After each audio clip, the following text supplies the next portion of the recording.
एउटा शब्द हजुरले अघि नै प्रयोग गर्नुभयो त्यो शब्द धेरैजनालाई यो शब्दबाट बाहिर निस्किन पर्छ र त्यसैको लागि वातावरण बनाइदिनुपर्छ भन्ने चाहिँ मेरो बडो ठुलो विश्वास हो होइन किनभने यत्रो लडाइँ लडेर यत्रो संविधान आएको छ होइन संविधान त लडाइँ त ठुलो लडाइँ थियो नि त होइन यो ठुलो लडाइँपछि संविधान आएको छ संविधानले सबैलाई इन्क्लुसिभ बनाउनुपर्छ सबैलाई समेट्नुपर्छ भन्ने चाहिँ मेरो यो पर्सनल मेरो ठुलो विश्वास हो यसमा होइन हाइड भनेर प्रयोग गर्नुभएको थियो होइन अघि नै हाइड होइन कतिजना हाइड गर्नुहुन्छ अझै नै लुकिरहनु भएको छ भनेर जुन शब्द प्रयोग गर्नुभएको थियो नि होइन त्यो लुक्नु चाहिँ पर्दैन होइन त त्यसैको त लडाइँ थियो नि त यत्रो ठुलो लडाइँ थियो नि त होइन आजको दिनमा होइन र हजुरले जसरी भन्नुभयो हजुरले जसरी होइन आँट्नु भएको छ होइन यो आँट चाहिँ अब जीवनभर रहन्छ इतिहासै भन्यो नि इतिहासमा होइन त इतिहासै भन्यो र अब 2023मा आएर ताइवान पछि हामी नै छौँ त त्यसको मतलब एब्सोल्युटली होइन त आफ्टर ताइवान भन्नु पऱ्यो त्यसो भए आजको दिनमा होइन र भविष्यमा अभियसली भारत चाइनाले पनि केही न केही गर्ला होइन त्यो त छँदै नै छ होइन वाट नेक्स्ट भनेर हेर्दाखेरि चाहिँ अब अफकोर्स हजुर त क्लाइमेट चेन्जमा पनि हुनुहुन्छ होइन आई रियलाइज द्याट होइन केही वर्षमा त चुनाव पनि आउँछ होइन म त्यति मात्र भन्छु अहिलेको लागि होइन हजुरहरूको दुईजनाको चाहिँ के छ त प्लान अब यो एकदम सर्टिफिकेट आइसकेपछि त कतै न कतै त अब फेरि वान मोर हनीमुन पनि त प्लान गर्नु सोच्नु भएको छ होला नि त त्यसको मतलब के छ त सोच घुमघाम गर्ने सोच पनि कतै छ कि के छ हजुर सर के अरे हाम्रो त्यस्तो खास त्यस्तो ठुलो प्लान पनि छैन जस्तै हो मान्छे अफर आयो जाने अफर आयो त मैले त्यही भन्नु थिएँ कतै न कतैबाट अफर आयो भने त किन नजाने भनेर जहाँ बसे पनि तर मलाई त सन्तुष्ट म अलिकति एजको हिसाबले पनि अलिकति परिपक्व छु नि त ऊभन्दा अहिले त्यो भएर पनि आफूमा सेटिस्फाई भनेको आफूभित्र रहनुपर्छ जस्तो लाग्छ तर जस हाम्रो चाहिँ आफूभित्र हामी आफै पनि आर्थिक हिसाबले हामी त्यस्तो हनीमुन मनाउने त्यस्तो त्यो उसको हुन्छ नि त्यस्तो हामी हनीमुन मनाउने हैसियत पनि खासै अहिले छैन कि हाम्रो आफ्नै एउटा उसमा चाहिँ अब मान्छेहरू विभिन्न एउटा मेल अब जस्तै एउटा नर्मल केटाकेटीहरू अब जस हुन्छ नि अब पुरुष महिला अब जस्तै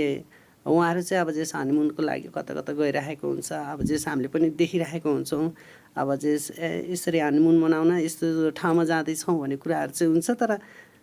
त्यो मात्रै होइन तर जस आफूमा चाहिँ आफूभित्रै सेटिस्फाई हुनुपर्छ जस्तो लाग्छ मैले एउटा सानो रिक्वेस्ट हजुरले अघि नै भन्ने बित्तिकै मैले एउटा सानो रिक्वेस्ट गरेँ होइन यति धेरै साथीहरूले सुन्नुहुन्छ यो कार्यक्रममा होइन जहाज कम्पनीको साथीहरूले सुनिरहनु भएको छ भने प्लिज होइन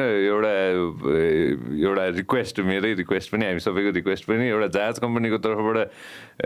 टिकट र होटलको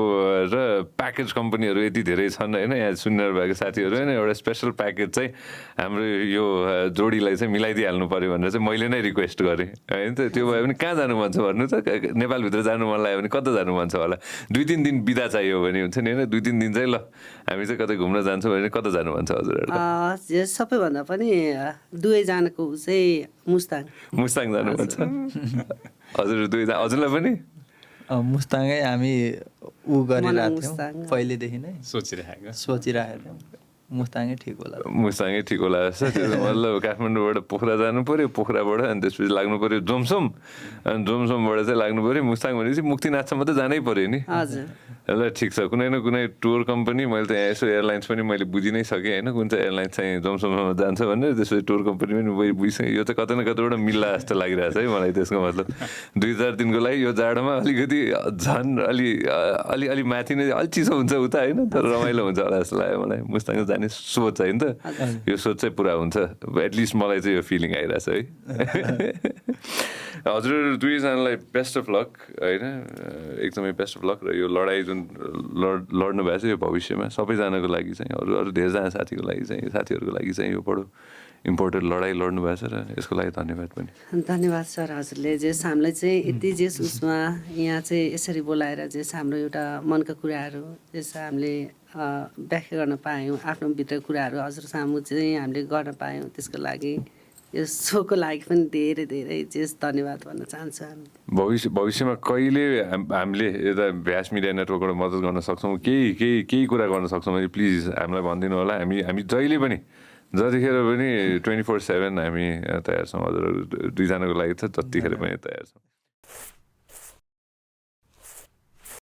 Thank you very much for watching us on YouTube. Make sure that you also listen to us on Spotify.